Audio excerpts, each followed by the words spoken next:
नमस्कार साथियों, मैं हूं निखिल जादौन और आज हम एक ऐसे आदमी के बारे में बात करने जा रहे हैं जिसके पास दुनिया का बहुत ही मोटा सोना है। तो साथियों, आप में से कुछ लोग इस आदमी के बारे में जानते भी होंगे और जो लोग नहीं जानते हैं उन लोगों से मैं एक बात कहना चाहूँगा कि अगर आप इस वीडियो को पूरा देख सकें तो ही इस वीडियो को देखें, क्योंकि आप इस वीडियो को यदि थोड़ा बहुत देख के बंद कर देंगे तो आपको कुछ भी समझ में नहीं आएगा। तो चलिए अब हम शुरू करते हैं अपनी बात को। तो साथियों, जो आप थंबनेल से जिस आदमी का मुंह आप देख पा रहे हैं, तो उस आदमी का नाम अगर हम पूरा लेंगे तो वीडियो डिमोनेटाइज हो सकता है। तो ROTHSCHILD ये उस आदमी का नाम है, आप इसको जोड़ लीजिएगा। तो साथियों, ये जो आदमी हैं यह दुनिया के 26,000 टन यानी कि 2,60,000 क्विंटल हो गया। तो 2,60,000 क्विंटल और उसमें 2 जीरो और लगाते हैं तो वो किलो हो गया। इतना सोना साथियों उस आदमी के कब्जे में है दुनिया का। और साथियों, आप लोगों के दिमाग में, जो लोग नए हैं, जो उस आदमी को नहीं जानते हैं, उनके दिमाग में एक बात और आ रही होगी कि इस आदमी के पास इतना सोना आया कैसे और कंट्रोल करके कहाँ रखा है। तो साथियों, यह जो सोना है यह बैंकों के माध्यम से कंट्रोल किया गया है। तो हम अपनी कहानी को शुरू से बताते हैं। तो साथियों, ये जो आदमी है ROTHSCHILD, इसके जो पूर्वज थे उनमें एक था जहाँ से शुरुआत होती है वो था एमशेल, AMSHEL, फिर ROTHSCHILD। तो साथियों, ये जो आदमी था ये बहुत ही चालाक आदमी था। इसके 5 बेटे थे साथियों, जिसमें एक था नेथन, ROTHSCHILD। वो बहुत ही तेज़ था दिमाग का। तो वो जो नेथन था उसको एमशेल ने इंग्लैंड भेजा था जब 1694 में बैंक ऑफ इंग्लैंड, जो सारी दुनिया की जो बैंकें हैं उनकी माँ कहा जाता है उसे, तो उसको इंग्लैंड भेजा था जो बैंक हैं उस पर कब्जा करने के लिए। तो इस प्रकार से इनकी शुरुआत होती है इन लोगों की। तो ये जो लोग हैं साथियों, दुनिया के जितने भी बैंक हैं, जो बैंकिंग व्यवस्था है पूरी दुनिया में, चाहे वो अमेरिका हो, जापान हो, चाइना हो, हमारा भारत देश हो, फ्रांस हो, और जितना भी पूरा एशिया महाद्वीप जितना भी है, यूरोप, अफ्रीका, ऑस्ट्रेलिया, उत्तरी अमेरिका, दक्षिणी अमेरिका, जितने भी बैंक आपको मिलेंगे उन सब के मालिक ये आदमी है अकेला, जिसका आपने फ़ोटो देखा है थंबनेल पे। तो ये जो आदमी है साथियों अभी ज़िंदा है, ये मरा नहीं है, वैसे मर जाएगा जल्दी, काफ़ी उम्र हो गई है। तो साथियों, ये लोग क्या करते हैं कि ये कागज़ का पैसा बनाते हैं। आज हमारे और आपके हाथ में जो पैसे हैं, जिस पे जो आप लोग बाज़ार में चलाते हैं, वह पैसा एक्चुअली एक पर्ची होती है, वह रियलिटी में कोई पैसा नहीं होता है। तो उस पैसे का जो मतलब है वो आप जानते हैं कि उसका मतलब होता है कि उस पर लिखा रहता है कि मैं धारक को 10 रुपये अदा करने का वचन देता हूँ। अगर 10 रुपये का नोट है तो आप समझ पा रहे हैं कि उस पर अगर ये लिख रहा है कि मैं धारक को 10 रुपये अदा करने का वचन देता हूँ, तो इसका अर्थ है कि वो 10 रुपये वास्तव में नहीं हैं। अगर वचन दिया जा रहा है, इसका मतलब है कि वो पैसे नहीं हैं, वो सिर्फ एक पैसे की पर्ची है। अगर आप उसे बैंक लेके जाएंगे तो बैंक आपको 10 रुपये देगा, और वो 10 रुपये कौन से होंगे जो बैंक देगा वो आपको भी नहीं पता, क्योंकि आप हमेशा से यही इस्तेमाल कर रहे हो और आपके बाप दादा परदादा भी यही इस्तेमाल कर रहे हैं। तो इस प्रकार से साथियों ये है बैंकिंग व्यवस्था, जिसमें पैसा छापा जाता है, अंधाधुंध पैसा छापा जाता है। यह पैसा कोई अपनी मेहनत से नहीं बनाता कि भाई खूब पसीना खून टपका के बनाया जाता है। ये सिर्फ मशीन से प्रिंट कर दिया, आपको लोन पे दे दिया और इस तरीके से आपके हाथ में पैसा आता है। बैंकिंग व्यवस्था की सबसे ख़राब बात यह है, जो सबसे बड़ा ड्रॉबैक है, कि बैंक जो होता है वह ब्याज का पैसा नहीं बनाता। आप जो कर्ज पे पैसा लेते हैं और जो सरकारें कर्ज पे पैसा लेती हैं तो उस पर कुछ ब्याज लगता है, और वो जो ब्याज होता है वह हम लोगों को और जो सरकारें लेती हैं कर्ज पे उनको वापस करना होता है बैंक को। जैसे कि आप लोगों ने भी अगर लोन लिया हो कभी तो आपको ब्याज सहित लौटाना होता है, पर ब्याज का पैसा तो इस दुनिया में है ही नहीं, तो फिर आप उसे लौटाएंगे कैसे। इसे एक उदाहरण से समझिए कि मान लीजिए पूरी पृथ्वी पे एक गाँव है, केवल एक ही गाँव है, और उस गाँव में एक बैंक है, और वो बैंक मान लीजिए 100 रुपये बनाता है, और वो 100 रुपये बनाकर किसी आदमी को कर्ज के रूप में देता है, और वह आदमी जो है बैंकों को मान लीजिए 5% ब्याज लगा के वापस करेगा।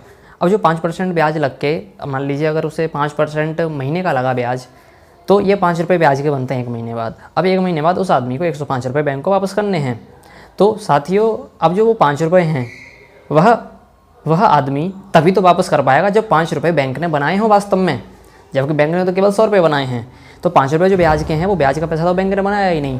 तो इस प्रकार से यह एक धोखाधड़ी होती है बैंकिंग व्यवस्था, जिसके चलते हमको गुलाम बनाया जाता है, हमें कर्ज में फंसा के, क्योंकि हम लोग कर्जे का पैसा तो कभी वापस कर ही नहीं पाएंगे, क्योंकि उस पर ब्याज बार बार चढ़ेगा।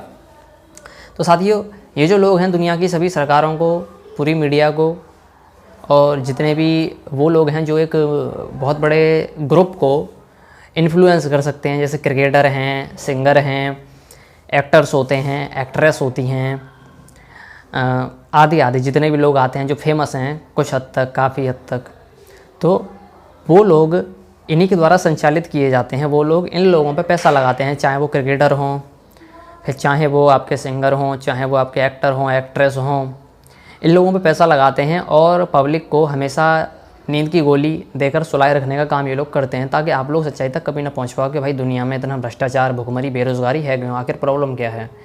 साथियों, पूरी दुनिया में, यहाँ के अगर हम भारत देश की बात करें तो भारत देश में जितने भी लोग हैं 140-41 करोड़ लोग, जो आज जनसंख्या हो चुकी है, आज जो मैं ये वीडियो बना रहा हूँ अक्टूबर 2020 में, तो पूरी जनसंख्या को भोजन देने के लिए हमारे पास गेहूँ, चावल, सब्जियाँ हैं, पर उस गेहूँ चावल को ख़रीदने के लिए इंसान के पास पैसे नहीं हैं, क्योंकि कुछ लोग गरीब हैं और कुछ लोग मिडिल क्लास में अपनी गुजर कर पा रहे हैं, और अमीर को ज़रूरत नहीं है किसी भी तरह की परेशानी से लड़ने, क्योंकि वो तो अमीर है, उसके पास पैसा है।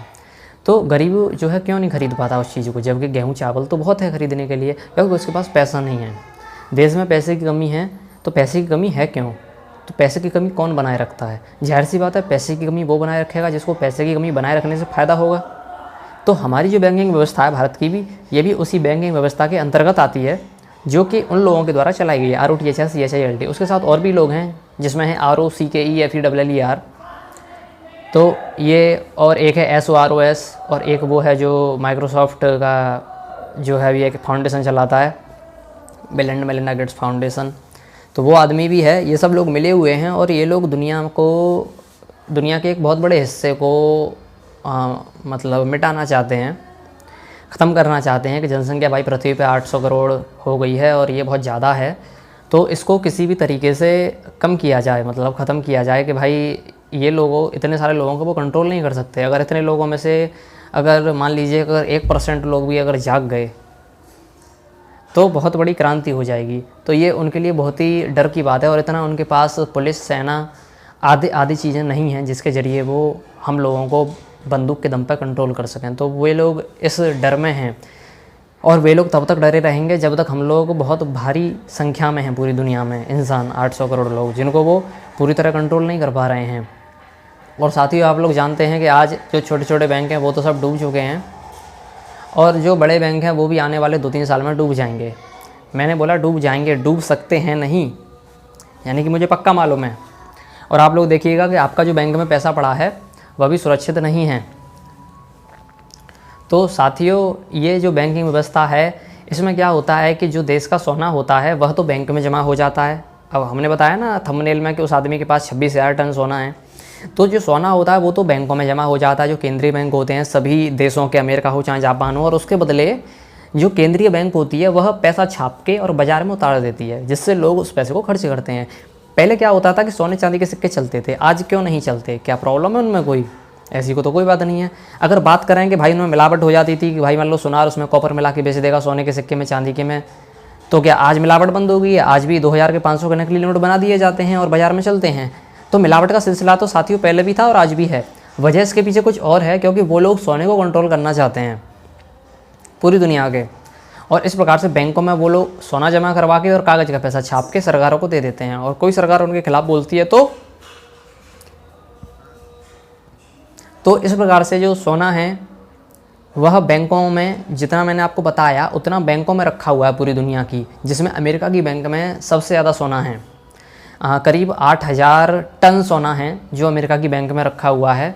अगर आप गूगल पे लिस्ट देखेंगे तो आपको दिख जाएगी। तो साथियों, वो जो सोना है वह सोना उसी के कंट्रोल में तो आया जिसका वो बैंक है, अगर वो बैंक में रखा है तो सोना। और साथियों, मैं आपको बता दूं कि अमेरिका का जो केंद्रीय बैंक है, federal reserve bank, bank of England है, और दुनिया के जितने भी केंद्रीय बैंक हैं वह सब प्राइवेट होते हैं, वह सरकार के नहीं होते। तो यह आप और गूगल पे, यूट्यूब पे देखकर पता कर सकते हैं कि मेरी बात में कितना दम है। और आप लोग जो इस चीज़ को पहले से जानते हैं वो लोग मेरी बात को बहुत अच्छे से समझ रहे होंगे कि मैं क्या कहना चाह रहा हूँ। और ये जो बातें हैं साथियों, मुझे एक किताब है बैंकों का मायाजाल, इससे पता चली हैं कि दुनिया में आखिर हो क्या रहा है, दुनिया कैसे चलती है और दुनिया को कौन लोग चलाते हैं और इनका क्या मकसद है दुनिया में, ये लोग क्या चाहते हैं वास्तव में। तो साथियों, इन लोगों का एक एजेंडा है जिसको ये लोग पूरा करना चाहते हैं। तो वो एजेंडा 21 कहते हैं उसे, और एजेंडा 2030 भी कहते हैं। वैसे इस एजेंडे के तहत साथियों ये है कि एजेंडा 21 में आपकी जो प्राइवेट प्रॉपर्टी हैं, जितनी भी आपकी खेती की ज़मीन है, प्लॉट है, आपके घर हैं, वो आपसे लिए जाएंगे और आपको फ्लैट में शिफ्ट किया जाएगा। और आपकी जो पर्सनल व्हीकल हैं आपके, जैसे मोटरसाइकिल है, कार है, ट्रक है, बस है, हवाई जहाज़ है आपका, तो वो आपसे ले लिया जाएगा ये कहकर कि भाई प्रदूषण हो रहा है और आप इसे नहीं चला सकते। और आपको पब्लिक ट्रांसपोर्ट यूज़ करवाया जाएगा। और इसमें कई सारी चीज़ें हैं बहुत बड़े स्तर पे कि आप फ्री का पानी नहीं पी सकते, पानी भी आपको पैसों से मिला करेगा। जैसे शहरों में होता है ना, आप 20 रुपए की बोतल आती है नीली वाली, हमारे शहर में 20 रुपए की मिलती है। तो इस प्रकार से आपको पानी मिला करेगा और पानी भी आपको लिमिट का मिला करेगा। आपके घरों से जो सबमर्सिबल हैं या नल हैं वो खाड़ दिए जाएंगे। और आप यदि आने वाले समय में ऐसा भी होगा कि आपका जो पैसा है वह कैश को ख़त्म करके डिजिटल कर दिया जाएगा पूरा। आपका जो ये हाथ है, तो हाथ में यहाँ पर इस हिस्से में एक चिप लगाया जाएगा, यहाँ लगा दिया जाएगा, एक छोटा सा चावल के दाने के बराबर का एक चिप होगा। तो वह चिप आपका, उसमें बैंक खाता होगा, वही आपकी पहचान होगी। नागरिकता नहीं होगी, सिर्फ पहचान होगी। नागरिकता तो आपकी किसी भी पहचान से पता नहीं चल सकती, क्योंकि नागरिकता उन लोगों की होती है जो ऑफिशियल तौर पे आज़ाद होते हैं कानूनी रूप से दस्तावेज़ों में। और हमारा देश तो आज़ाद है नहीं, कोई एक सबूत तो है नहीं किसी के पास कि हमारा देश आज़ाद है। सरकार के पास भी नहीं है। आरटीआई लगा के आप लोग पूछ सकते हैं कि हमारा देश आज़ाद है कि नहीं, जवाब नहीं आएगा लौट के। तो जो आपका आधार कार्ड होता है वो सिर्फ आपकी पहचान होती है, नागरिकता नहीं होती। तो गुलामों की कोई नागरिकता नहीं होती। तो इस प्रकार से आपकी जो पहचान होगी वो भी उस चिप में होगी, आपका खाता भी उस चिप में होगा, पैसे आपके उसी में होंगे। और आप फिर उस समय सरकार के ख़िलाफ़ कोई विद्रोह करते पाए गए तो आपकी वो जो चिप है वो डीएक्टिवेट कर दी जाएगी और आप इस दुनिया में अब हो नहीं सरकार की नज़र में, क्योंकि आपका चिप बंद हो चुका है। जितने चिप चल रहे होंगे उतने ही लोग हैं दुनिया में केवल। तो इस तरीके से साथियों सरकारें आपको कंट्रोल करेंगी। तो ये कुछ कहानी इस प्रकार से चलती है कि जो जनता होती है वो भेड़ बकरी होती है, और भेड़ बकरी के जो ऊपर सरकारें आती हैं, सेना है, पुलिस है। पुलिस में कितनी बुद्धि होती है वो तो आपको पता ही है। तो सेना है, पुलिस है, मीडिया है। फिर उसके बाद इन लोगों को भी कंट्रोल करने के लिए मल्टीनेशनल कंपनी होती हैं जो इन लोगों को कंट्रोल करती हैं, मीडिया वगैरह को। सरकारों को पैसा दे के हराना जिताना। सरकारें जितनी बनाई जाती हैं, जितनी भी सरकारें गिराई जाती हैं, मीडिया के थ्रू अच्छा प्रचार करना, किसी भी सरकार का बुरा प्रचार करना, यही आदमी करता है। ये जो आदमी है ना, जो थंबनेल पे आपने देखा है, वो अकेला आदमी। तो सरकार बनाने और गिराने का काम भी यही लोग करते हैं। आप लोगों को लगता है कि आप वोट देकर सरकार बनाते हो तो आप सो रहे हो मेरे मित्र, और आप सोते रहो, क्योंकि आपके जागने से भी कुछ नहीं होने वाला। तो जो ये आदमी हैं, तो ये लोग क्या करते हैं कि जैसे मीडिया को पैसा दिया, और जब चुनाव आने वाले होते हैं, जैसे प्रधानमंत्री हमारे जो बने हैं नरेंद्र मोदी 2014 में, तो 6 महीने पहले तक उन्हें कोई नहीं जानता था। लेकिन जो हमारी बहुत महान मीडिया है, बहुत ही अच्छी प्यारी प्यारी मीडिया, उसने हमें ये बताया कि देखो एक नरेंद्र मोदी भाई हैं और गुजरात के हैं, उन्होंने क्या कहते हैं, वो भ्रष्टाचार के बहुत खिलाफ़ हैं, बहुत हुआ भ्रष्टाचार अब की बार मोदी सरकार। तो इस प्रकार से उन्होंने नारेबाजी और जगह जगह होर्डिंग लग गए, दीवारें पुताई हो गई दीवारों पे, जो भी खाली दीवार दिखी पर्चे बढ़ रहे हैं, पम्पलेट, पौ टीवी, सारे news channel high high high high हो रही थी कि भाई अब तो मोदी ही जीतेगा, जैसे मोदी आ गया अब तो राम राज्य आ जाएगा, अब तो स्वयं भगवान राम का अवतार हुआ है नरेंद्र मोदी के रूप में, है ना। फिर बाद में पता चला खोदा पहाड़ निकली चुईया।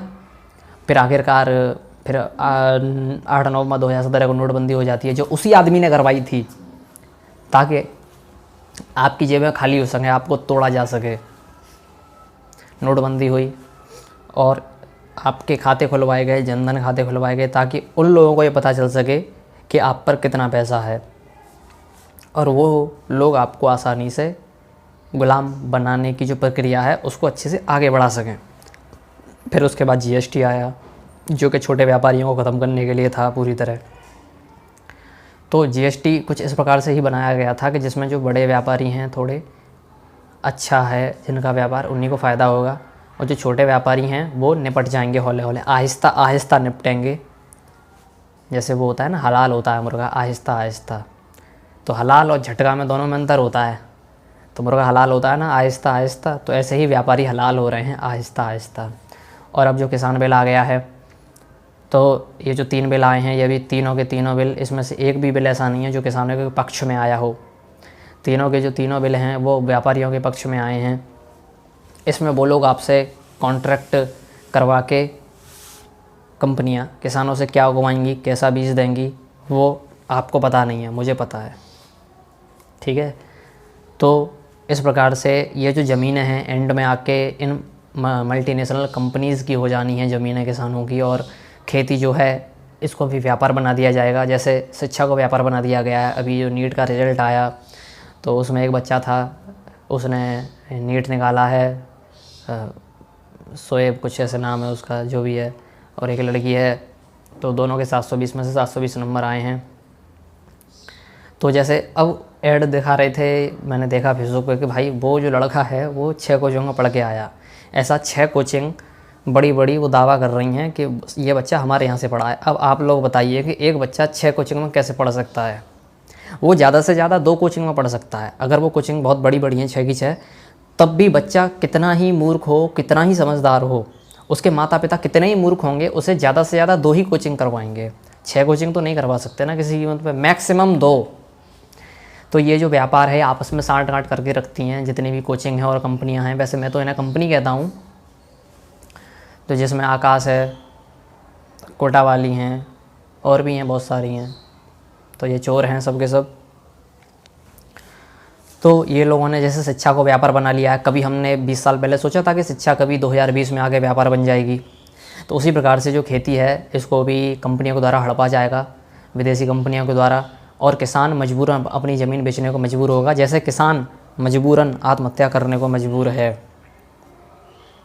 ठीक उसी प्रकार जैसे अंग्रेज़ों के जो सारे के सारे कानून हैं, हज़ारों कानून जो देश में आज भी चल रहे हैं, जिसमें भूमि अधिग्रहण कानून है और प्रॉपर्टी एक्ट वगैरह वगैरह वगैरह दुनिया भर के हैं, तो वही एक्ट कभी भी किसी भी समय दोबारा से लागू किए जा सकते हैं। और आपकी ज़मीन का कितना भी बड़ा हिस्सा कहीं पर भी हो पूरे देश में, सरकार चाहे तब हड़प सकती है और आप कुछ नहीं कर सकते।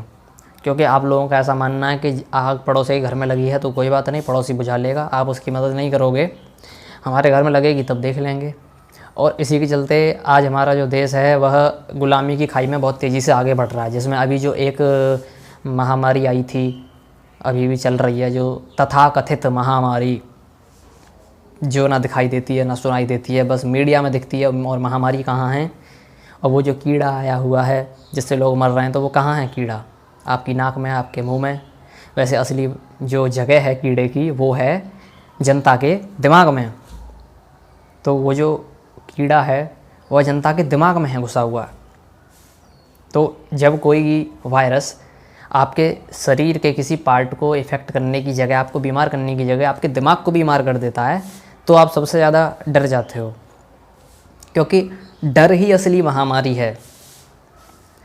तो फिर उसकी एक ऐसी, अब ये उन्हीं लोगों का प्लान था कि जब बराक ओबामा जब राष्ट्रपति था 2014-15 में, तब उसने बता दिया था कि अगले 5 से 6 साल में एक महामारी लाई जाएगी, आएगी नहीं, लाई जाएगी, और फिर दुनिया को मतलब तहस नहस कर दिया जाएगा इस प्रकार से। तो उसको कैसे पता चला कि महामारी लाई जाएगी?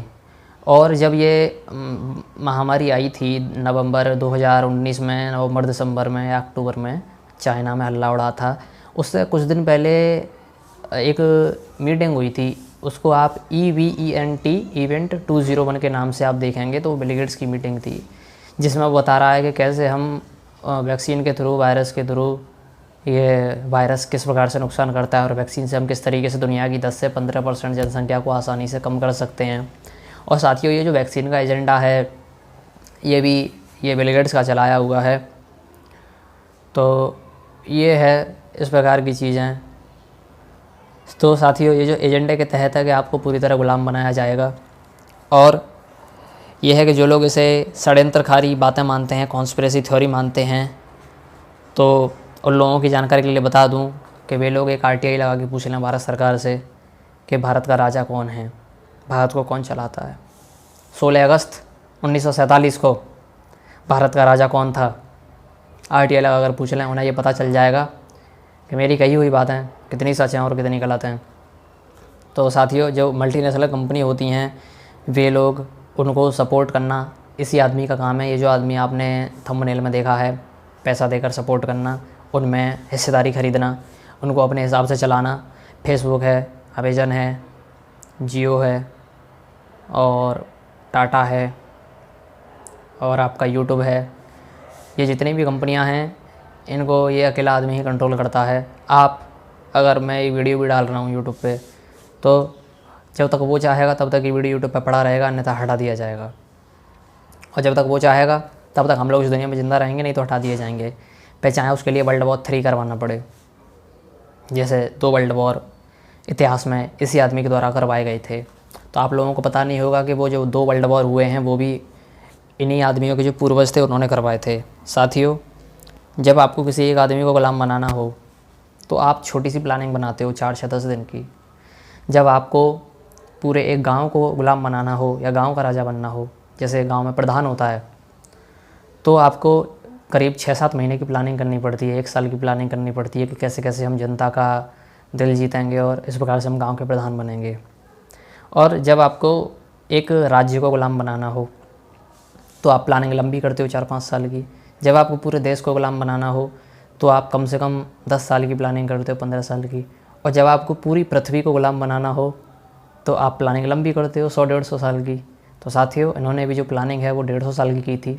आज से 150 साल पहले ये प्लानिंग हुई थी कि हम कैसे पूरी पृथ्वी को गुलाम बनाएंगे। और उसी के तहत इनके जो 3 वर्ल्ड वॉर थे वो पहले से इन्होंने डिसाइड कर लिए थे। 3 वर्ल्ड वॉर, पहला जो वर्ल्ड वॉर हुआ था उसके होने से पहले ही ये डिसाइड कर लिया गया था कि 3 वर्ल्ड वॉर करवाए जाएंगे और 3 वर्ल्ड वॉर ऐसे होंगे जिसमें दुनिया को हम निचोड़ के रख देंगे। तो साथियों, क्योंकि वर्ल्ड वॉर इसलिए करवाए जाते हैं, अब आप लोग सोचेंगे जो नए लोग हैं, पुराने तो जानते होंगे क्यों कराए जाते हैं, जो नए लोग हैं जो नहीं जानते, तो वो लोग ये सोच रहे होंगे कि वर्ल्ड वॉर क्यों करवाए जाएंगे, भाई कोई वर्ल्ड वॉर क्यों करवाएगा, इतना नुकसान क्यों करवाएगा। अब आप बताइए कि वर्ल्ड वॉर में जो हथियार अगर इस्तेमाल होते हैं वो अगर आपकी कंपनी बनाए तो आपको तो वर्ल्ड वॉर से फ़ायदा हुआ ना, तो आप तो चाहोगे कि वर्ल्ड वॉर हो। तो ऐसा ही है साथियों कि दुनिया की जो हथियारों की कंपनियां हैं, तो ये हथियारों की कंपनियां भी उसी आदमी की हैं जिसका आपने जो थंबनेल पे मुंह देखा है सड़ा हुआ सा, उसी आदमी के हथियारों की कंपनियां हैं, जिसमें एक बोइंग है जो आप कहने के लिए वो विमान वगैरह बनाती है, लेकिन वो और भी चीज़ें बनाती है। बड़े बड़े हथियार वही कंपनियां बनाती हैं और इस प्रकार से हथियार वो लोग बनाते हैं, पैसा वो लोग बनाते हैं। सरकार उनके आगे एक मच्छर से ज़्यादा कुछ नहीं है, चाहे वो अमेरिका की सरकार क्यों ना हो। तो साथियों, इस तरीके से उन्होंने 2 वर्ल्ड वॉर करवाए। जब जब वर्ल्ड वॉर होते हैं तब तब उनको फ़ायदा होता है, उन लोगों को उनके हथियार बिकते हैं और उनकी कंपनी का मुनाफा होता है। इस तरीके से वो लोग अमीर बनते हैं और इस प्रकार से खरबों डॉलर का जो सोना है वो तो वो रख के बैठे ही हैं साथियों। और ज़मीनें जो होती हैं, लैंड, प्राइवेट लैंड भी उनके पास खरबों की हैं। इस प्रकार से साथियों बहुत मोटा हिस्सा इस पृथ्वी का उनके नाम है, क्योंकि उन्होंने ख़रीद रखा है। और आपको पता नहीं, क्योंकि वो डायरेक्टली उनके नाम नहीं है, वो उनकी जो कंपनियां हैं ट्रस्ट के नाम पे जो उन्होंने कर रखी हैं और ट्रस्ट के मालिक वो हैं। तो ट्रस्ट का जो रिकॉर्ड है वो फोर्ब्स की मैगज़ीन में तो आता नहीं कि भाई कौन अमीर है कौन गरीब है। तो जेफ बेजोस का नाम आता है जब पूछा जाता है कि सबसे ज़्यादा अमीर कौन है। तो साथियों, ये लोग इतने अमीर हैं कि दुनिया में अगर 1000 जेफ बेजोस भी आ जाएं तो उनको ऐसे चुटकी बजा के ख़रीद लेंगे। तो जिसमें ये अकेला आदमी नहीं है, और भी हैं, जैसे मैंने नाम बता चुका हूँ पीछे। तो इस सीरीज़ में ये दूसरा पार्ट है, हो सकता है तीसरा भी मैं डालूँ इस पर। तो इस प्रकार की बातें हैं साथियों। तो ये जो लोग हैं, इसमें ये ग्रुप है एक लोगों का जिसमें दुनिया के सबसे ताकतवर लोग, सबसे अमीर लोग जुड़े हुए रहते हैं और पूरी दुनिया को गुलाम बनाने की साजिश करते हैं। क्योंकि साथियों, जो गुलामी की जो प्रक्रिया है, यह एक बहुत लंबे समय से चलती आ रही है। ये जो गुलामी है साथियों, यह कोई मामूली चीज़ नहीं है। जब आप किसी को गुलाम बनाते हैं, सोचिए कि आप अगर 10-15 लोग आपको पूछने लग जाएं, आपका तारीफ़ करने लग जाएं, तो आपको कितना अच्छा लगेगा।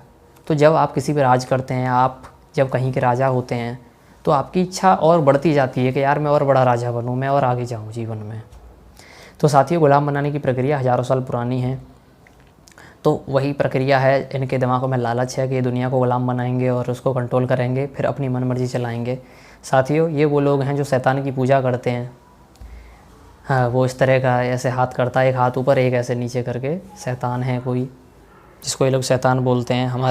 हमारे धर्म ग्रंथों में, सनातन में उसे कलयुग के नाम से जानते हैं, जिसको राजा परीक्षित ने भगा दिया था। तो शैतान एक ही है, वो कोई 3-4 तरह के शैतान नहीं होते इस दुनिया में, और शैतान नाम की चीज़ भी होती है। जैसे ठीक उसी प्रकार जैसे अच्छाई और बुराई दोनों तरह की चीज़ें दुनिया में निवास करती हैं। अब फ़र्क सिर्फ इतना होता है कि जो सतयुग होता है, त्रेता युग होता है, द्वापर युग होता है। त्रेता में जैसे राम आए, द्वापर में कृष्ण हुए, योगीराज कृष्ण। तो इन युगों में बुराई कम होती है, अच्छाई ज़्यादा होती है। कलयुग में ऐसा है कि बुराई ज़्यादा होती है, अच्छाई कम होती है। तो अच्छाई और बुराई एक तराजू के हिसाब से चलते हैं कि कभी एक भारी है, कभी दूसरा भारी है। तो कलयुग में साथियों, बुराई का भी बोलबाला है। तो ये लोग वही लोग हैं जो बुरे हैं, और बुरे लोग कभी किसी को खुश नहीं देख सकते, इसलिए ये लोग हमें गुलाम बनाना चाहते हैं। तो साथियों, हमारी संस्कृति, हमारा धर्म हमें एक ही बात सिखाता है कि किसी की गुलामी करने से अच्छा है कि उसके खिलाफ लड़ के मर जाओ। आपको कोई वीर कहेगा, बहादुर कहेगा, आपको बलिदानी कहेगा। तो गुलामी जो है बहुत ही गंदी चीज़ होती है, आपको कभी किसी की गुलामी नहीं करनी चाहिए। तो ये है साथियों गुलाम बनाने की प्रक्रिया। ये इनका स्वार्थ है, इनका लालच है, इनका दिमाग ऐसा है कि, और ये लोग साथियों अपनी जो ताकत है वो शैतान से मांगते हैं, शैतान की पूजा करते हैं। तो कि शैतान है भाई, वो हमें ताकत देगा, क्योंकि गलत काम के लिए भगवान से तो ताकत मांगेंगे नहीं, शैतान से ही मांगेंगे। अब शैतान है वो बहुत जल्दी खुश हो जाता है कि भैया कुछ लोग मेरी पूजा करते हैं, तो यार ये तो बहुत अच्छी बात है यार, कुछ लोग मुझे भगवान मानते हैं यार, वाह कितनी अच्छी बात है ये तो ये जो शैतान है इन्हें शक्तियाँ देता है और इनके इच्छाएं पूरी करता है, गुलाम बनाने में दुनिया को इनकी मदद कर रहा है। और इनका ऐसा मानना है लोगों का, जब भी पूरी दुनिया इनके कंट्रोल में आ जाएगी 2030 तक, जो इनका प्लान है, अब आ जाए ना आ जाए वो तो देखा जाएगा। तो ये लोग फिर शैतान को बुलाएंगे, कोई शैतान आएगा इनका यरूशलेम और इज़राइल में, कोई इस प्रकार से। इज़राइल जो है साथियों, इज़राइल नाम का एक गुंडा है इस दुनिया में, जिसे आप लोग देश के नाम से जानते हो, पर वो एक्चुअली एक गुंडा है। उस गुंडे को भी इन्होंने खड़ा किया था अरब कंट्रीज़ को सबक सिखाने के लिए कि भाई तुम लोग जो है ज़्यादा मत बोलो, क्योंकि जो इस्लाम है वह शैतानियत का सबसे बड़ा दुश्मन है। क्योंकि उनके जो हज़रत मोहम्मद हैं, जिन्हें वो लोग सल्लल्लाहु अलैहि वसल्लम हज़रत मोहम्मद और अपना नबी मानते हैं कि अल्लाह के नबी हैं वो, तो जो मुसलमान लोग हैं वो जो उन्हें अपना नबी मानते हैं, वो नबी जो थे उनका ये कहना था कुरान में कि जो शैतान हैं वो बुरी चीज़ है, उससे दूर रहें और हमेशा अल्लाह को याद करें, अल्लाह की इबादत करें। तो ये लोग शैतान के बहुत ख़िलाफ़ हैं। इस्लाम भी, हालांकि सभी धर्म शैतान के ख़िलाफ़ होते हैं।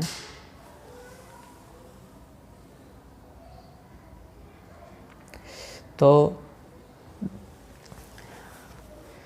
अब शैतान के जो खिलाफत है, तो इन लोगों को पता है कि अगर हम इस्लाम को मानने वाले जो लोग हैं मुसलमान, अगर उनको पता चलेगा कि हम लोग शैतान के पुजारी हैं और हम अपना एजेंडा चला रहे हैं, तो ये लोग हमें विद्रोह करेंगे हमारे खिलाफ़। तो जो अरब कंट्री हैं जो पावरफुल हैं, जैसे सऊदी अरब है, तो पहले उसको कंट्रोल किया जाए।